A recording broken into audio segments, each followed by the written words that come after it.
Hi hello welcome to Andhraprabha. నేను Sai. YCP బలమైన అధికార పక్షంగా 2019 ఎన్నికల్లో అవతరించింది. ఎటు చూసినా వైసీపీ ఎమ్మెల్యే అన్నట్టు అసెంబ్లీ నలుదిశలా కనిపించారు. వారికి తోడు అన్నట్లుగా ఆ తర్వాత టీడీపీ నుంచి నలుగురు, జనసేన నుంచి ఒకళ్ళు వచ్చి అధికార పక్షానికి జై కొట్టారు. ఇలా తల తిప్పి చూస్తే ఎక్కడా తెలుగుదేశం పార్టీ ఎమ్మెల్యేలు అసెంబ్లీలో కనిపించిన దాఖలాలు పెద్దగా లేవనే చెప్పాలి. అసెంబ్లీ సమావేశం అయితే వైసీపీ ఎమ్మెల్యేలతో కళకళలాడేది. అలాంటి వైసీపీ ప్రభుత్వం నిర్వహించే చివరి అసెంబ్లీ సెషన్కి మాత్రం చాలా అంటే చాలా పలుచుగా ఎమ్మెల్యేలు హాజరయ్యారు. ఆ నెంబర్ చూస్తే జస్ట్ 40 అంటున్నారు. ఎక్కడ 151 మంది, ఎక్కడ 40 మంది? బిగ్ నెంబర్ నుంచే ఈ షాకింగ్ నెంబర్ మాత్రం అసెంబ్లీలో అధికార పక్షం వైపు కనిపించడం వెనుక కారణాలు ఏంటన్నది ఎవరికీ తెలియట్లేదు. ఓట్ ఆన్ అకౌంట్ బడ్జెట్ సమావేశాల్లో అధికార పక్షం నుంచి చాలా పల్చగా హాజరుంది. రెండో రోజు గవర్నర్కు ధన్యవాదాలు తెలిపే చర్చలో పాల్గొనే వేళ వైసీపీ నుంచి కేవలం 40 మంది ఎమ్మెల్యేలు మాత్రమే సభలో కనిపించారు. దీని మీద సోషల్ మీడియాలో పెద్ద ఎత్తున చర్చ అయితే సాగింది. వచ్చే ఎన్నికల్లో గెలుపుపై ధీమాగా ఉన్న అధికార పార్టీ నిర్వహించే ఆఖరి సమావేశాలకు ఎమ్మెల్యేలు సరిగ్గా హాజరు కాకపోవడం అంటే దాని మీద చర్చ ఓ రేంజ్లో సాగుతుంది. అయితే వినిపిస్తున్న మ్యాటర్ ఏంటంటే చాలామంది వైసీపీ ఎమ్మెల్యేలకు ఈసారి టికెట్లను అధినాయకత్వం నిరాకరిస్తుంది.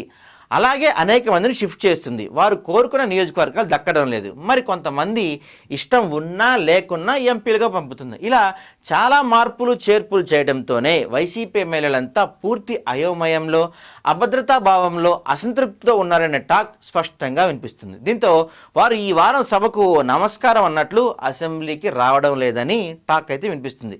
నిజానికి గతంలో ఎప్పుడూ ఇలా జరగలేదు. ఎందుకంటే అసెంబ్లీ చివరి సమావేశంలో ఎమోషన్స్తో సెంటిమెంట్స్ ఇండ్లు పండేవి.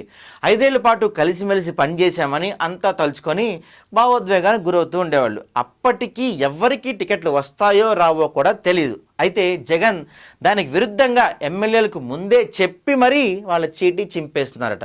దీంతో ఎమ్మెల్యేలు చివరి అసెంబ్లీ సమావేశాలకు కూడా నోచుకోకుండా ముందే మాజీలుగా డిసైడ్ అయిపోతున్నారట. ఎందుకు వచ్చిన అసెంబ్లీ సమావేశాలు అనుకుంటూ వారు వెళ్ళడం మానేస్తున్నారట. దీని ప్రభావమే ఇప్పుడు అసెంబ్లీ సమావేశాల మీద పడిందని అంటున్నారు.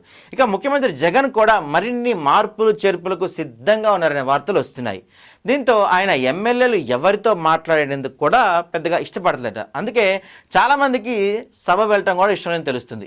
సభకు వచ్చిన వారు కూడా భయంగానే కనిపిస్తున్నారు. ఈ సభ అయిపోతుంది, మళ్ళీ వచ్చే సభకు తాము నెగ్గి రావాలంటే ముందు టికెట్ ఇవ్వాలి కదా అనేది అనేక మంది వైసీపీ మాటలు.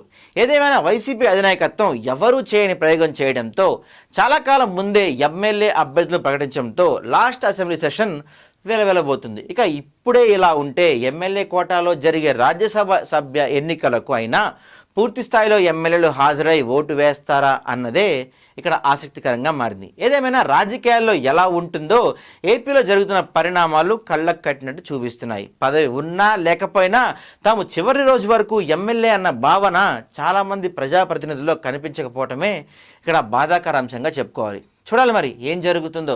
కనీసం రాజ్యసభ అభ్యర్థుల ఎన్నికలకైనా అందరూ హాజరవుతారా, లేకపోతే వైసీపీకి షాక్ ఇస్తారా అనేది మనకి మరికొన్నిలో తెలియనుంది.